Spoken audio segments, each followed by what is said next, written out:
too close. Hey, David. Hey, what's up? What's happening? Finally. How are you? I'm excited. First of all, I don't know if you heard like the whole beginning here, but this is one of the most exciting interviews for me. I'm just gonna put that out there. I'm gonna let everybody know I'm not shy. How are you doing today? I am so excited to talk to you. You have no idea. I watched your last interview, and as much as I could, I was actually in an interview when I was watching, and it was great. It was great, and I'm so excited to be part of your conference. This is exciting. I'm super grateful that you're doing the conference, because it's these environments that elevate our industry. It's how we became successful, was attending conferences and trainings and coaching. So I'm really grateful to you. Thank you. Thank you for that. And you know, first of all, I want to start with saying thank you for being a part of it, right? Because, you know, my goal is to make this the business/real estate conference of Miami. We don't have a real solid one. So many other states do. I want to turn this into a fantastic 3-day, super educational breakaway conference that people from all over the nation look forward to coming to Miami to come see and do. And so you being a part of like the first one, the teaser, you know, the full 1-day conference, and our lineup is incredible, including you. So I'm really excited to have this conversation with you. Extra excited to put you on the stage in front of people. I think this is going to be really cool, a lot of fun. We met years ago, actually. Yeah. And I mean, I'm talking, we met just before the market took a dive. Yeah, like, don't make me sound too old. Well, I was there too. So yeah. But yep. But we met back then. We were talking about a project. My father and I were running out of North Carolina. We had multiple conversations. New development was so strong, so hot. And, you know, you couldn't hold a piece of property back then. And then remember those days. Yeah, things changed, and we went about our own businesses. You grew tremendously. Like, I remember specifically what your office looked like when I met you at that time, and now look at you. You've got like, I couldn't tell you how proud I was when I saw you open your mega office, like, and like do the whole wall, and like, you know, I saw how big it was, and all the desks and all the people and the smiles on your team's faces and everything that was going on. And I was like, man, this is exciting. This is cool stuff. I love seeing that. I love seeing people grow like that, you know? That was a short 2 years ago that we opened a mega agent office. Time is flying fast. Yes. And it goes faster than you think, man. It really does. So tell me, so now you're a proud broker owner of your own independent brokerage. Welcome to the indie world. Thank you. Yes, we became Laurie Reader Real Estate. I think it's been about 2.5 weeks ago. I was actually in California at a conference, and my amazing staff called me and said, guess what? You're an independent. So super exciting. Yeah, we're really all about just opening as many opportunities as we can to the people who we feel culturally aligned with, who are interested in our organization. So yeah. Good for you, man. I'm really excited for you. And exciting. I wish you tons and tons of growth with your new endeavor. So one of the things I want to dive into with you right away is, you know, I brought you in because I look at you as definitely one of our industry leaders, right? And someone who has, I mean, look, let's break it down. Let's introduce Laurie Reader to everybody. How many people are, or I can't say your team anymore. How many people are in your office now? So our organization, though it's a brokerage, it's actually just our team. So everybody here is on the Laurie Reader team. Last January, we were about 11 or 12 agents, and we made the decision to really grow. And we're now, as of today, we are 20 agents. 10 of those are newer to the organization. And we are 13 support staff.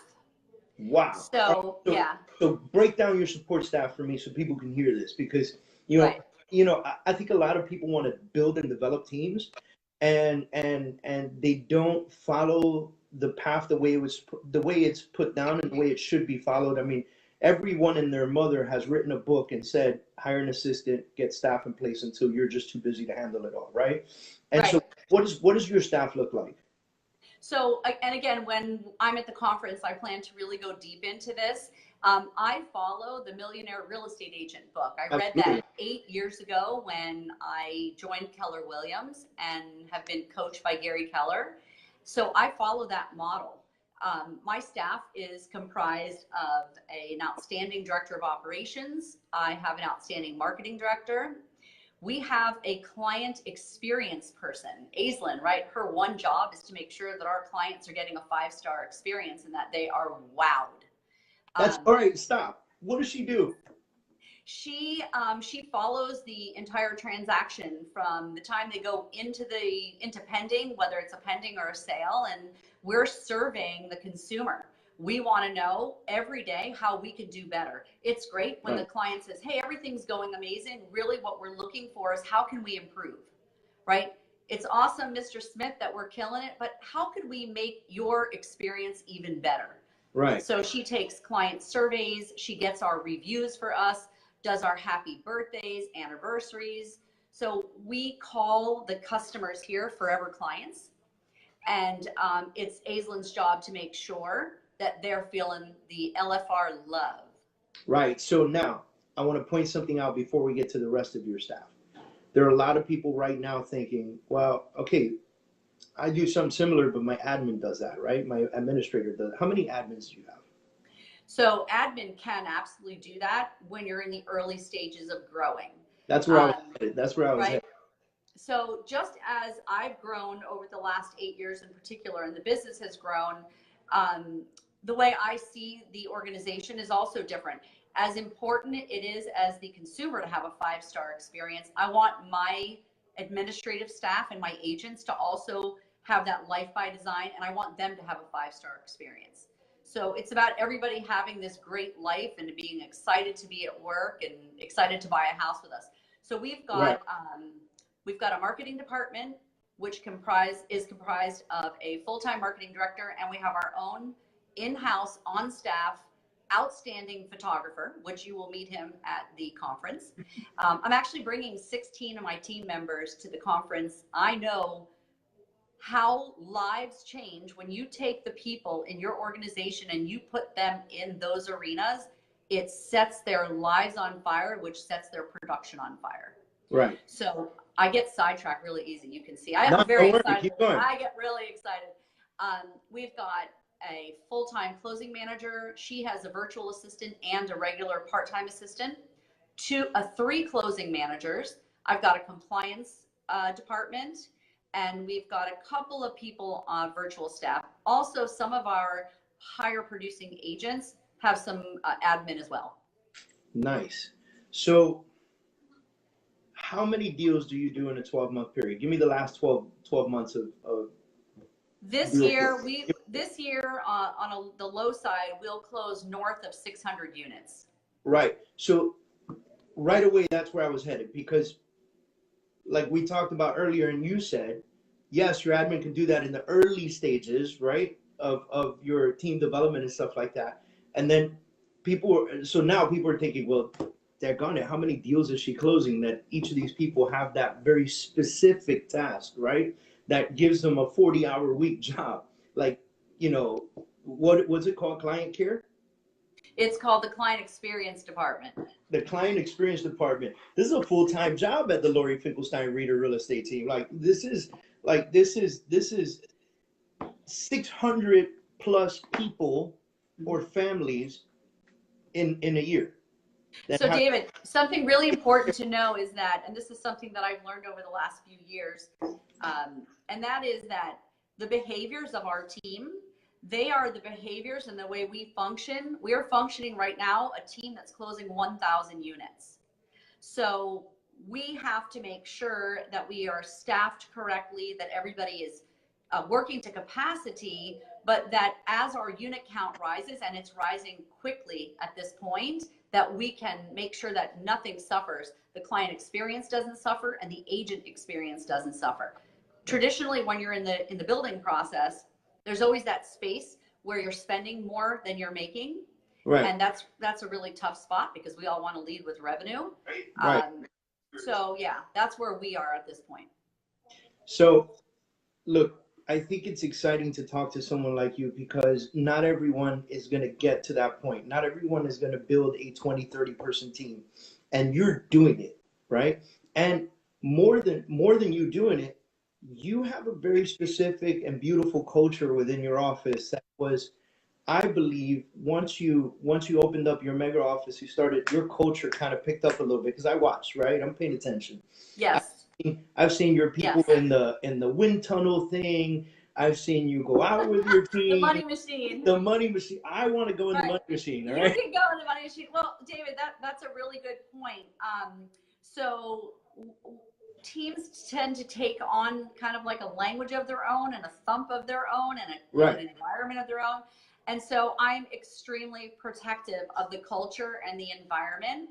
And in order for us to achieve these massive goals that we have, we had to have our own mega agent office and be in a situation where we could control that environment. When you've got 15 people lead generating from 9 a.m. until 11 a.m. and they're calling and they're setting appointments, that doesn't work if there's a lot of background noise going on around you with non-productive people. Right. And so look, you know me, and you know how I built my office, and you know that a big part of my office was to make it very open and collaborative, and I think that you did a very similar thing. And I a million trillion thousand% believe in everything you're saying right now, because if you're a productive agent and you sit at the big table, and my big table seats, we have 10 chairs, but you can get about 15 at the table. And so if you're sitting down there trying to get some work done and there's this going on by four other people, it really Doesn't ruins work. the flow. It doesn't work, right? We always talk about surround yourself with greatness, surround yourself Right. with people that you aspire to be, surround yourself Right. with exciting and strong willed people that are going to push you instead of hold you down by the ankles, right? And we see that every day in our business. We see who people connect with, who they hang out with, what they're doing, and it's reflective upon their business, right?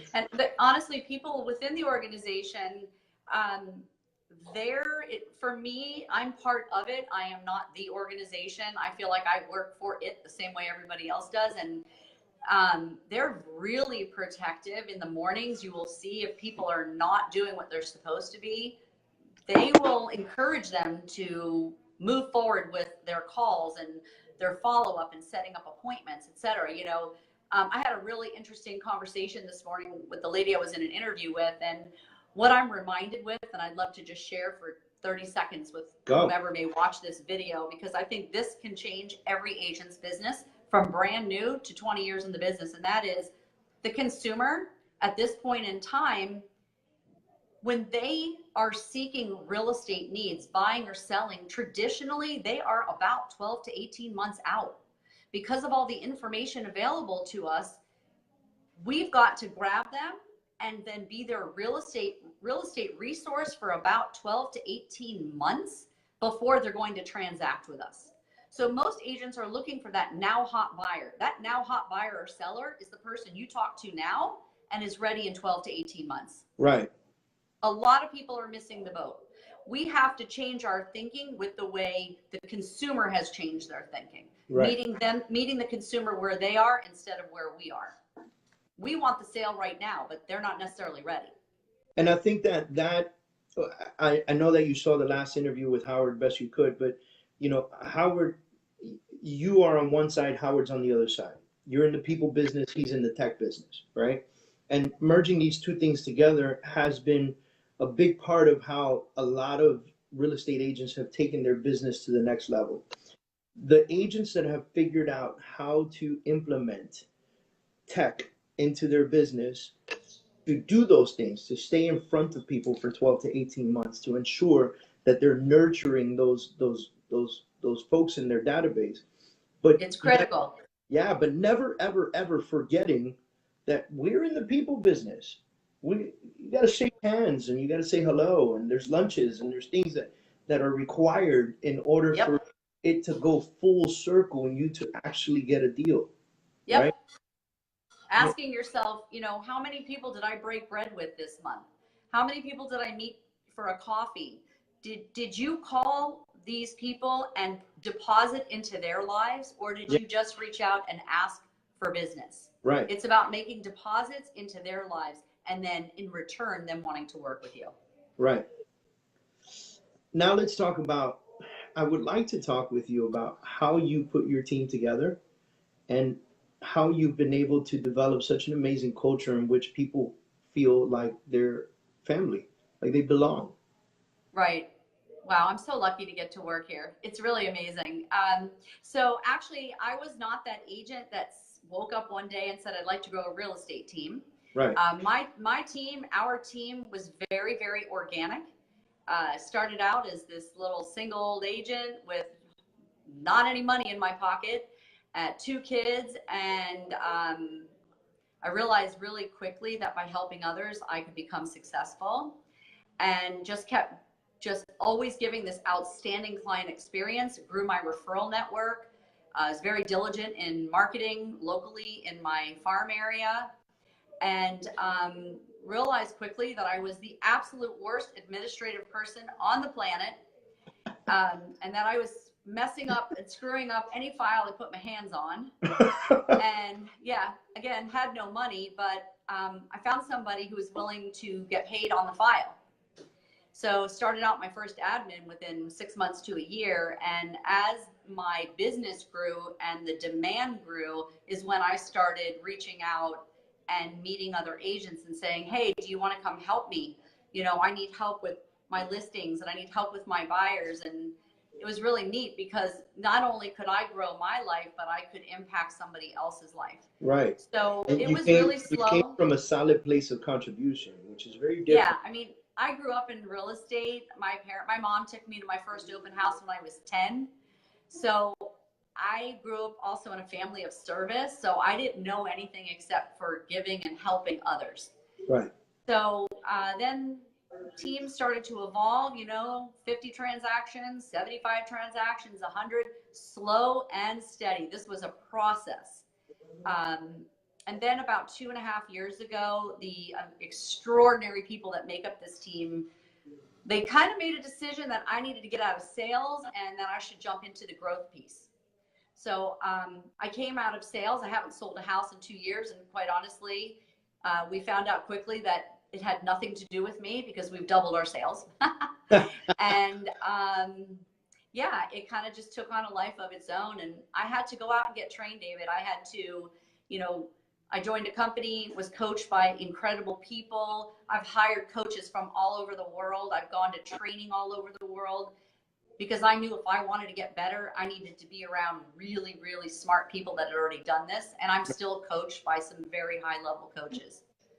People are afraid to pay coaches, and I don't look at what I'm paying him. I look at what my return on that will be. Yeah, what's your return on investment, right? Right. Because I don't find that people really pay attention to that. They call a coach. Coach says, I'm going to charge you $1,000 a month.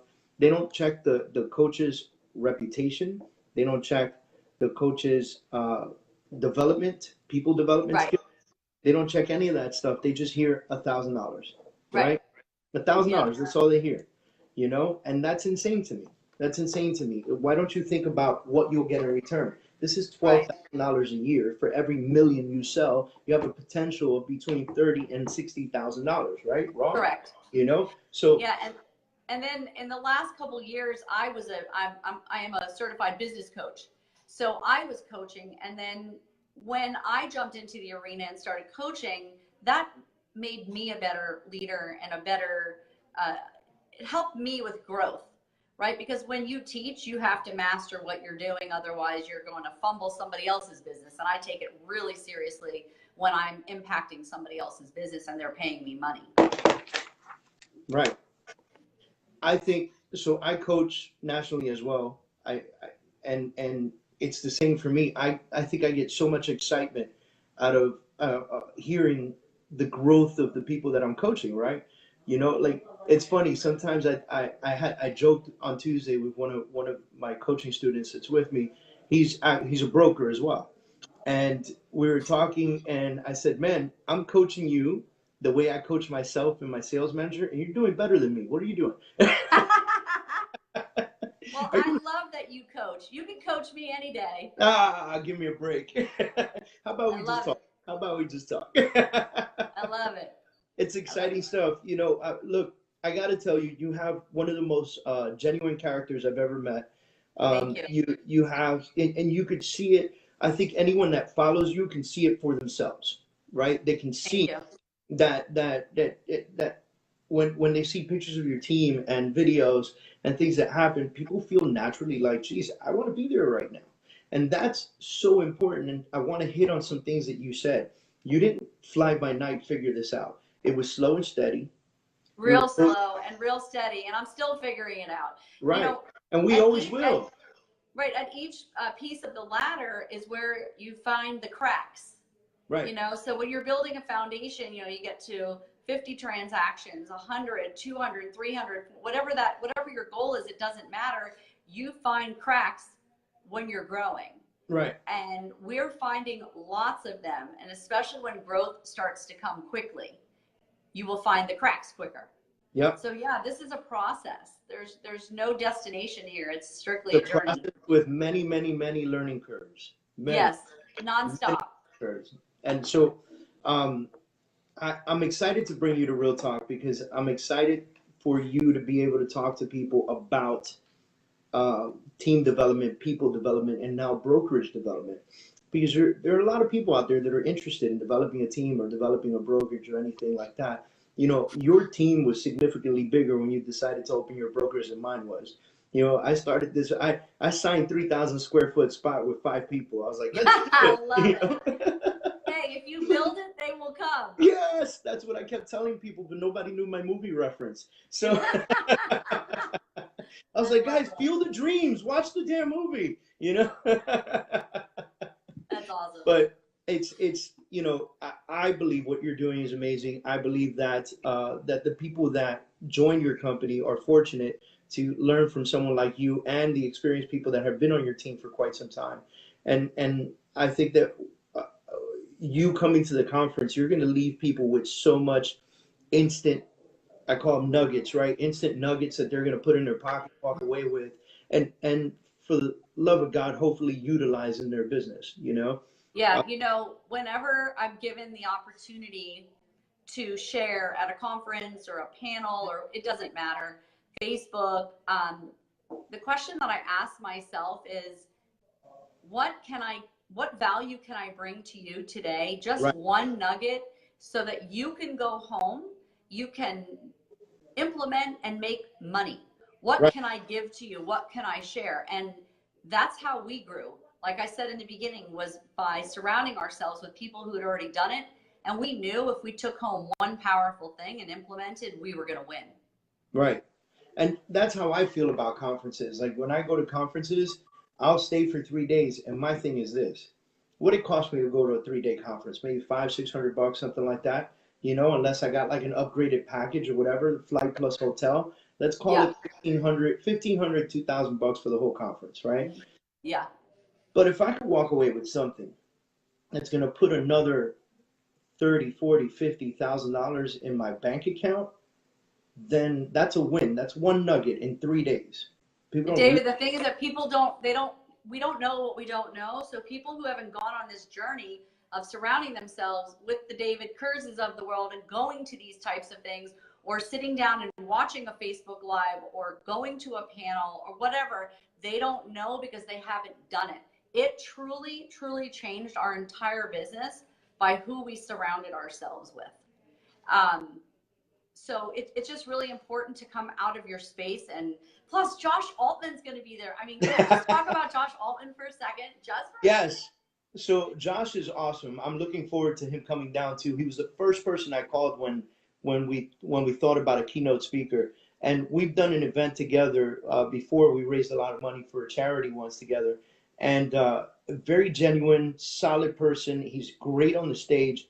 And the best part is that he's going to step off the stage and shake hands with everybody and make sure everybody gets to connect with him real quick. And I think that that's one of the best pieces. I don't see him running off the stage to jump in the car and disappear like he's Michael Jackson or something, you know? he's gonna come Yeah, down I mean, and say, "Yo, I actually, this is going to sound a little silly, but I'm a millionaire agent junkie. I actually learn a lot from the shows. I watch all of them. I literally learn from their negotiation skills. I mean, these guys can negotiate. yeah." Let's face facts.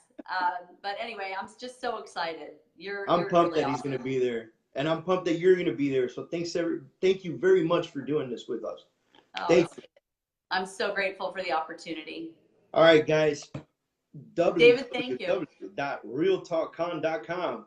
Get to realtalkcon.com. Use the code READER, and you will get $100 off every ticket you purchase. Laurie is very excited. I'm very excited. She's dynamic, and she's going to do amazing things for everyone that's at the conference. And Ada Loveland says real and authentic. So there you go. So can't wait to see you guys. Get your tickets, realtalkcon.com. Laurie, can't wait to see you next week. I have to talk to you on the side because I'm going to invite you to a special dinner, but we'll see. We'll talk about that later. I love it. Thank you, David. You're awesome. Thank you. Talk to you later. For you, my friend. Thank you. Bye. Thank you.